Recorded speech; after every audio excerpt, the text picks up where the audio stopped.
What's going on, everyone, and welcome to Unlocked with Keys. I am your host, MykeyaLatia, also known as Keys, and on today's episode, we will be unlocking the story of Grammy-nominated songwriter, master collaborator from Detroit, with credits on Beyonce's The Lion King, Don't Jealous Me, and G-Eazy's No Limit, just to name a few, Earlly Mac. Hey! Round of applause. Yeah. So, how are you? First, thank you for joining me. Yeah, thanks for having me. Yes, you doing good today? Yes, this is cute. This is cute. Thank you. I thought this room could only be worked one way. No, when life gives you lemons, you make lemonade. And strawberry lemonade. You know? Peach lemonade. Okay, come on. Lemon pie, all of that. Blueberry lemonade. That was reaching. Blueberry lemonade, you ever had that? Oh, like the Simply. Yeah. You ever had that? Okay.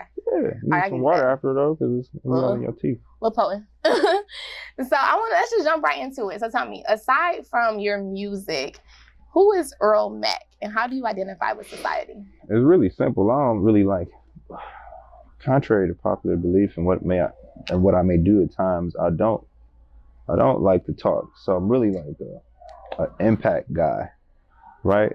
And even sometimes, most times, I do have to talk. I talk for impact. So really, I'm a outside of like songwriting and things, you know, and music and being a rapper and things like that. I'm really a guy that wants to solve problems and have an impact wherever I am with with whatever I'm trying to do, you know. So I don't know what you call that.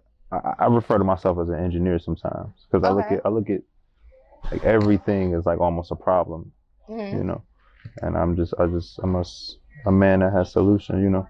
So when you say you like to solve problems, what kind of problems do you feel like you specialize in? I mean, everything is a problem. Everything is like or needs a solution rather, and and a problem doesn't mean it's negative, you know. Just getting from the crib to the grocery store is a thing that you have to solve, right?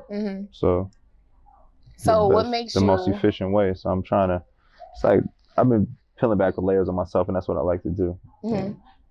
So can you explain to me like the why behind it? Because you know, I see it. There's a lot of sheep. Okay. Right.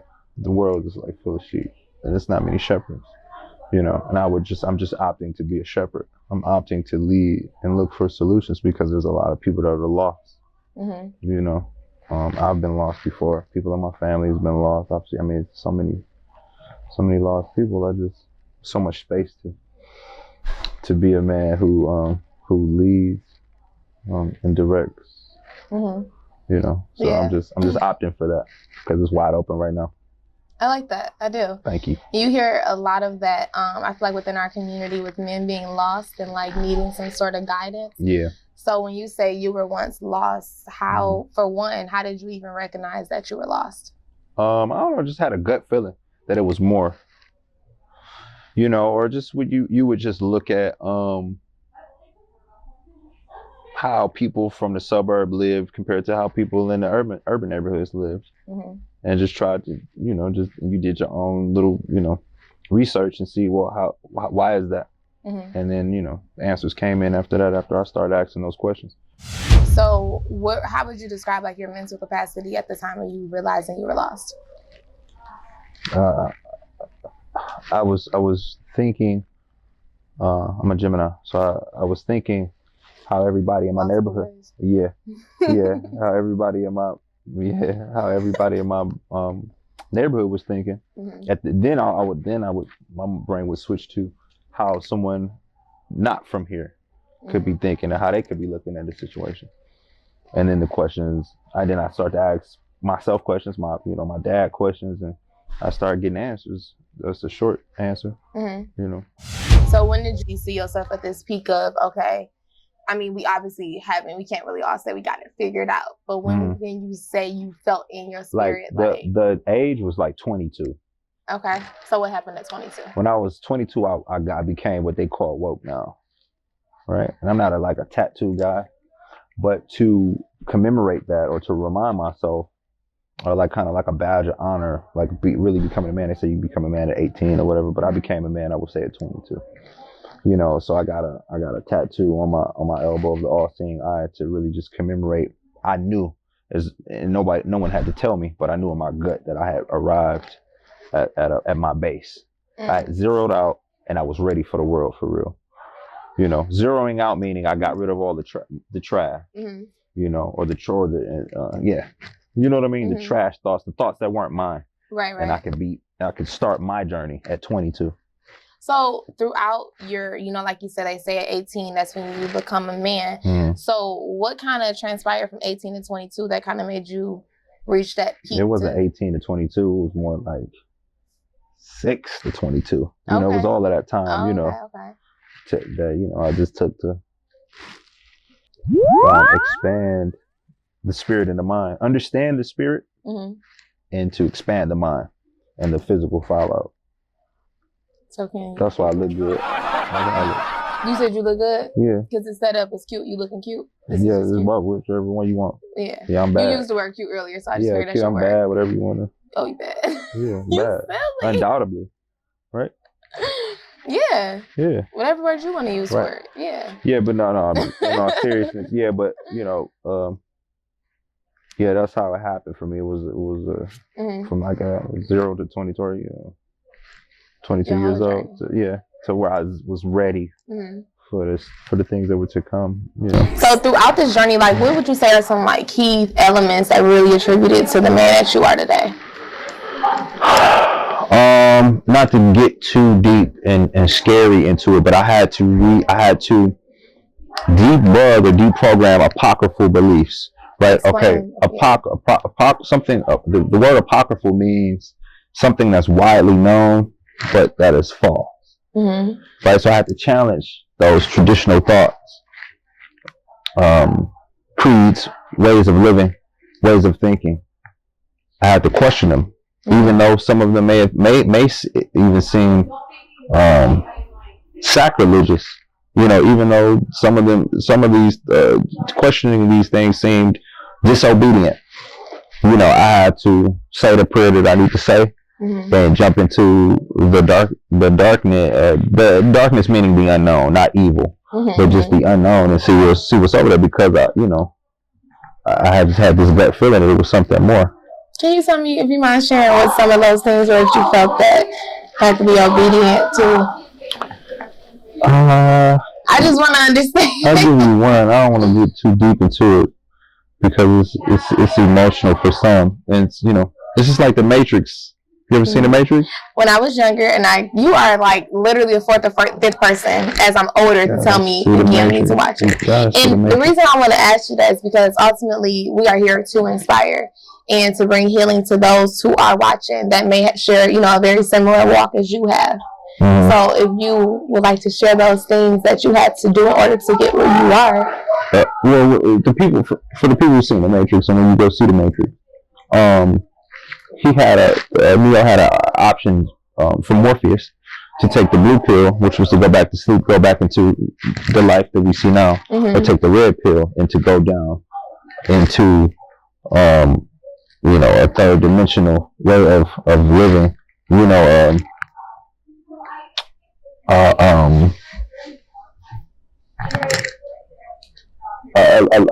a way of thinking that some may see is, you know, crazy. You know, so I took the red pill essentially, and that was okay. One simple thing was the belief that I can't lean on my own understanding. You understand what I'm saying? I want to know. Yes, I absolutely hear that. You know, which when you become qualified to, you should. After you go through the process of understanding spirit, expanding the mind, and then following with the body, then you should lean on your own understanding. I like how you put once you become qualified. Once you become qualified. If you're an idiot, then you should not lean on to your own understanding. You should lean on God to understand the spirit, expand the mind, and allow the body to follow. I'm listening. Yeah, but y'all black. You know what I'm saying? We was taught, no, do what I say do. Yeah. Unwarranted for free because your days might be longer. No more science. They gave you no more science into why. It was just because I said so was law. I said so. But who are you? Are you qualified? It's like challenging that learning to unlearn what you've been taught. Yeah.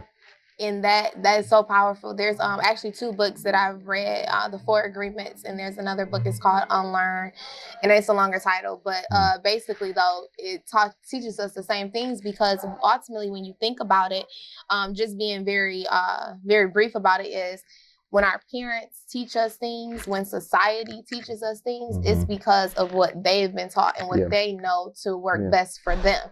Yeah. Not to say that, oh, this is how your generation is going to come up, or this is how life is going to be for you.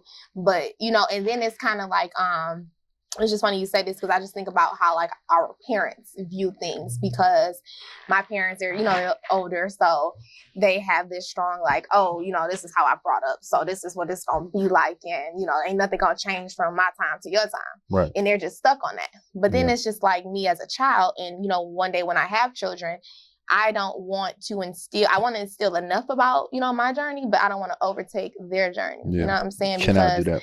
Parents do that. They don't realize it. They just doing what they think is best. Yeah. So is that like a challenge for you? Like, I mean, you probably were 20, huh? No more. So how do you feel? You got to listen to your heart. Mm-hmm. You got to. You don't feel like it's or slavery sometimes? With the heart? No. See what I'm saying? I'm asking. I mean, I'm sorry. You know what I'm saying? I'm sorry. I'm sorry. I was about to bring, bro. Yeah, I was about to bring. Yeah. Yeah, I know. Okay. Yeah, but she told that man he was fucked up. But why would you know? Y'all see what she said to Terrell on? She got this close to him and said, "You're fucked up." While he was crying. That boy is big. Hey. He could have. Yeah. Anyway. Like yeah, you're fucked up. Damn. Really? Jesus, you are audacious, lady. But shit. Anyway, but the heart. I mean, I'm not. We'll be all day talking about that. We're here to unlock. Okay. No, we're not here to. Okay, first of all, let's just remind everyone the show is unlocked with keys, not hold back with keys. Okay. So to unlock, let me unlock this lesson real quick. The only way to do it is to do it from the heart. Okay. You know what I mean? I want to know more. So I'm not going to give you my opinion. So this is my opinion, right? Thank you. Thank you for giving me that. My opinion is the only way to do it is to do it from the heart. Mm-hmm. That's where God communicates to you from. People think it's the brain. No, the brain is the storage and sorter of thoughts, past occurrences, creative ideas, ego. You gotta watch it, right? It's just the storage and the arranger, right? And it helps your body do what it has to do, right? But if the brain or the mind, rather, I should say, is distorted because they feel like what they see is more or less than what it is, then you start to go from the mind, right? Then you have this voice, ego, that tells you have a knee-jerk reaction to that, do more here, do inappropriately less here. The heart will always have you at ease and at a constant, at a good pace. I mean, I can give more examples, but I'm just trying to give broad strokes right now. It's a legitimate feeling. You feel it's tied to what I say, the gut feeling. Mm-hmm. You know, you just be at peace about your decisions and things like that. This is how I know when I bought my house, I had no qualms with it. Mm-hmm. I mean, what do you mean by qualms? I had no like indecisiveness or going back. I was at peace with it. The decision came from my heart. You know, or I hate cars, but I bought a car like a year or two ago. And I was just at peace with it, you know what I mean? I ain't know, and I had to pray. I didn't, I have to do that because God put it on me just to know, God knows that I want to be a man that knows, not believe or kind of think. I have to know. That's my responsibility, my job as a man. That's just me. Right. So tell me in what ways, or do you, and correct me if I'm, saying this wrong, in what ways do you go to God?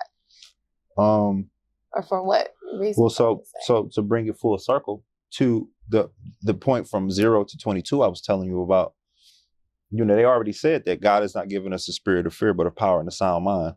But if you looked around in the hood, the body never followed. Nobody around was practicing that. Mm-hmm. Nobody around was practicing faith. They were saying it and could quote it. I can't even really quote it. Faith is the substance of things hoped for, not seen, blah, blah, whatever. But I can show you better than I can tell you. Mm-hmm. And so that's what I learned from 0 to 22. So that's how those pieces, that's what I got from God. People refer to a third party way too much. What you on earth for? You got a body. Apply it. Is this making sense to you? Am I skipping something? It absolutely is. Am I skipping something? You understand what I'm saying? It is definitely. So what was your excitement over there? Yeah. You want to show me? Yeah, no, it is. What's you know what I mean? Yes. So that's so when they said, okay, you are made in his image. Okay, I start to be like, oh, God can do anything. Oh, and I can do it too. Oh, let me start doing it. Absolutely. Absolutely. Right? Story, what's his name? When they was in a boat, the disciples were in a boat, mm-hmm. and I believe it was Paul. Okay, yeah. Paul mm-hmm. got out the boat and started walking. Mm-hmm. Okay. Now we have to ask questions now. Yeah. Paul and Jesus Christ. Mm-hmm, mm-hmm. I mean, what are the fundamental differences? Exactly. I'd be saying the same. That's what I'm saying. And then what happened? Paul, faith gets shook and he starts sinking. That's why I don't be trying to hear it. I don't be trying to hear it. So when people say, so when you see in my bio, I say I'm damn near perfect. Yeah, that's what I said. That's what I mean. And I walk around like that and I have that attitude every day. I'm close to perfection, period. According to what y'all told me, y'all said it, I just start acting on it. Just because y'all don't, and ain't nobody perfect, though. Well, that ain't my business. It ain't my business what you think. Right? Okay. So just going back again, that's how God influences how I walk. I act on it. I'm ballsy enough. I'm fearless enough to go ahead and act on the shit. Give me my Grammy nomination. Give me my platinum plaques. You know what I'm saying? Give me my properties. Give me all of that. Give me the best relationships. Give me women who love me. Give me friends who love me. Give me that. And more. Simple. You know what I'm saying? Mm-hmm. Yeah. You about to make me throw these questions out the window. No, it's okay. No point. We just definitely really did. No, you took the red pill. So yeah, you try to, you got me, you see. There's the power of woman. A woman can make you go, yeah, go ahead. No, I just want to hear. I just want you to like your story. Yeah. But yeah, that's how that's how God influences me. I love your mindset with it all, and I just definitely love your confidence in it. Thank you. Your faith in it. I would say that. Actually. Yeah. No, confidence is very true. Mm-hmm. Mm-hmm. That, when you have such a high level of faith, typically sometimes you start to identify the real from the fake. Do you feel like that's something, or how was that experience for you? I started to see through everybody. Mm-hmm. I just started to see through everything. I don't want to make it about me, because it's not about me. You. Yeah, but it's also about,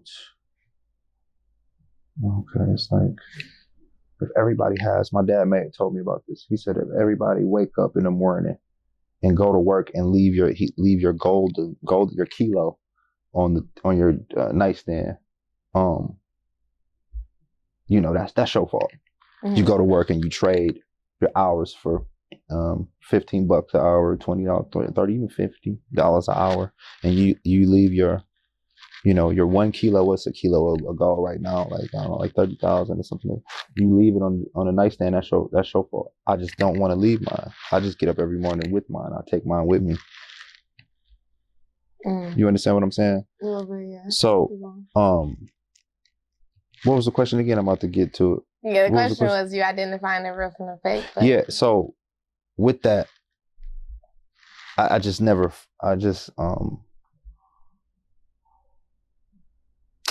know what I was trying to get to with that.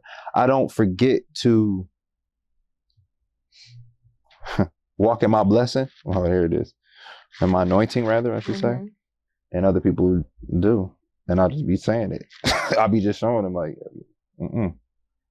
this is where you're trash. And it rubs people the wrong way sometimes. But once you, like you said, once you have this faith and this confidence, you just gotta say it. You're compelled to tell the truth. Because I'm here, I'm telling you, I'm showing you my gold kilo. Here, look. Matter of fact, here's some trinkets to go with it. Look at all this stuff. I know you like shiny stuff, because I want the best for people. You read the Alchemist yet? I've read it twice. The person. So I'm about getting people to their personal legend. Absolutely. So me, I'm not soft. Yeah, I'm a shepherd for sure. I'm not soft. So my way of delivering it is going to be abrasive a little bit, and I don't care if you that upset. And everybody that know me know that I'm gonna say this. If you that upset with me helping you, if you really that upset, we can fight.